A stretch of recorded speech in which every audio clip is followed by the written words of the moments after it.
let's put the spotlight then on a health-oriented bread brand, which is called the Health Factory, which has recently raised $3.5 million in seed funding. Remember, this round was led by Peak 15 Surge, and the capital will be used to expedite the Health Factory's efforts in product development and research and development.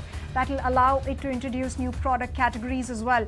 And to discuss that further, joining us now is the CEO of Health Factory, Vinay Maheshwari. Thank you very much, Vinay, for joining us here on ET Now. Now, take us through the fundraise. We believe that 3.5 million is the amount that you've overall raised, and there were some marquee investors as well who were involved. How do you plan to deploy these funds? Tell us a bit about that.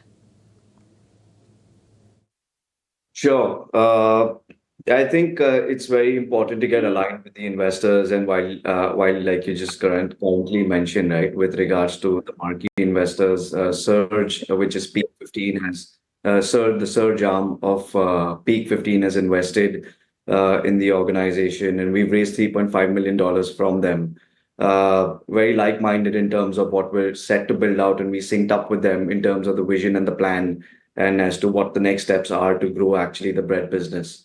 So yeah, that's that.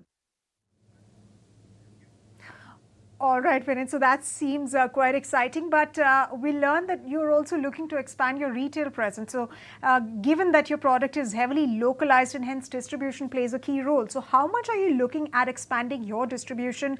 Will it be completely offline, or will there be an online component? If there's going to be an online and offline component, how much is the divide or the share or the ratio is going to be? So the agenda, while we raised the capital, was to strengthen the retail arm. Bread, as you are aware, is a very localized product, and the availability and distribution of it is key for us to like actually make a mark, right? So while we've built a multi-city brand, the idea is to catch a couple of cities and build depth. And when I say depth, it is going door to door, going lane to lane, going region to region, going area to area, and building that retail footprint.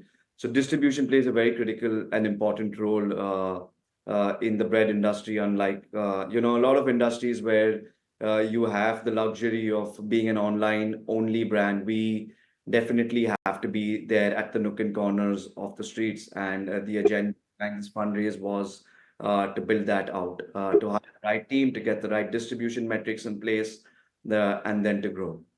It's a daily repetitive business. This is the business of discipline because it requires to do the same thing on repeat. Where we come in is in with the innovation, and how can you further find a process innovation even in terms of distribution. So that's the plan with retail going forward. All right, so big plans for distribution, Vinay. But how did your journey really start, especially in this category where bread as a product doesn't really hold a very good reputation in consumers' mind, especially in terms of the components that are used, maida to be particular. So tell us about that, and also tell us how did the right product mix come about?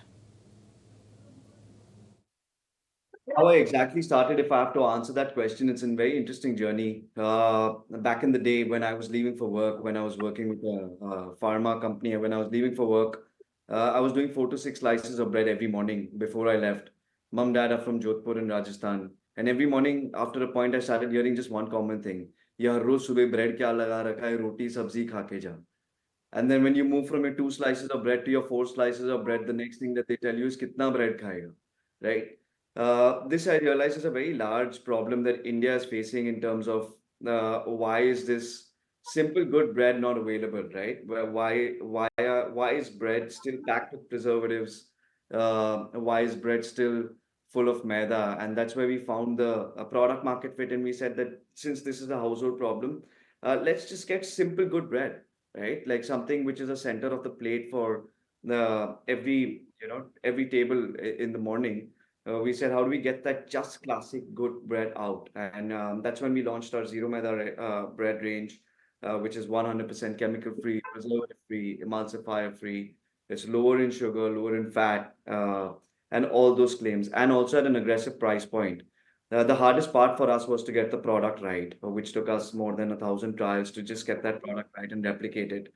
So that was the journey of the product. And if I have to react to competition, it's a cluttered space. It's a growing industry.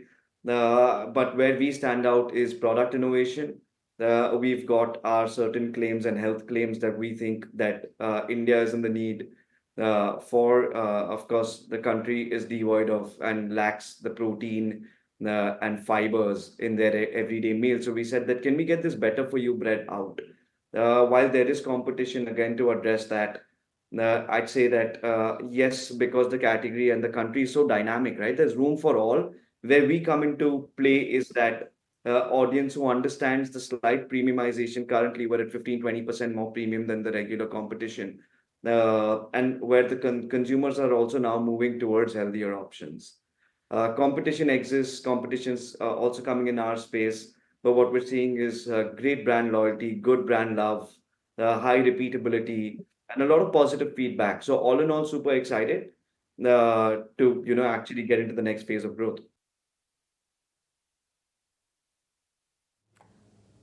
All right. Also, Vinay, walk us through how you're looking at building up that growth that you talk about, because there is a lot of potential in the market. We're also seeing many B2C companies going for a fundraise and, of course, getting lapped up by investors. So, how do you plan to capitalize on growth for your business? So growth comes from various factors. While growth comes from citywide expansion, growth also comes from building depth in the city, right? And the idea is currently we're present in the top tier cities like the metros. We're in Bombay, Pune, Bangalore, Delhi, Hyderabad, Chennai.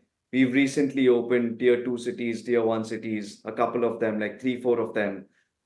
This is happening through the Q-commerce wave where the Swiggy, Instamart, Zeptos, Blinkits, Big Baskets, they're opening their arms and building their distribution out, of course, taking us along with them. So that's one leg of growth. But the retail growth piece that we're looking at building is from the same city. So we don't want to spread ourselves too wide and do multi-city growth as an expansion. But we believe that because there's, at the end of the day, it's just bread, right? And we believe there's so much scope to get two cities right. And once you get the model right, get the distribution right, get the strategy right, I think then it's just a playbook. Then you deliver city after city. Next 6 months, I'd say we'd focus on just two cities. Post that, I think because of the learnings, we can take that playbook and move to like all the other cities that we're in. And then life becomes easier because it's a structured model and it becomes more like a document where even when you're hiring, you can ask your team to just follow a set process and replication becomes essential. All right, Vinay. So I think over the next couple of months, your focus is going to be on expanding distribution first, covering tier one areas, and then slowly trickling down further. But walk us through your financials as well. I believe there was a massive surge in your revenue in the last 24 months. And also, can you give us more details about, whether you're profitable or not, and how do you plan to then scale up that profitability if that is already coming in? So if I give you a quick synopsis of how the growth has been, right? The business was bootstrapped right up to 2022 May. And that's when we raised a small round through an angel network and through my friends and family. And then we got got that round running. But because of COVID and all the other issues and, just the learning curve, right? I believe that I've done my MBA at the Health Factory, which means that I was involved in every process, which means right up from cleaning the factory to manufacturing to delivering to accounting to all of that, right? I came out mentally very strong to understand how to scale and what are the levers to scale. And 2022, when we raised our round, from there, cut to 24 months, 25 months later, we give or take have already done a 65x, which has been a massive spike because we've got the right teams, we're delivering the right product quality, and we're getting just the basics right. There's good stakeholder management. When I say stakeholder management, from the consumer lens to the supply chain to all of it, right? So we've got that correct. The idea is to, again, to stay consistent, build the basics right, get the fundamentals right. From a profitability standpoint, yes, we are a profitable business. And at the scale, the idea now is to, can we also be profitable at scale? So that's something that is a debate that we have internally. But the agenda here is to use this capital as growth capital to further do extensive R&D to build the right teams out and get the distribution right.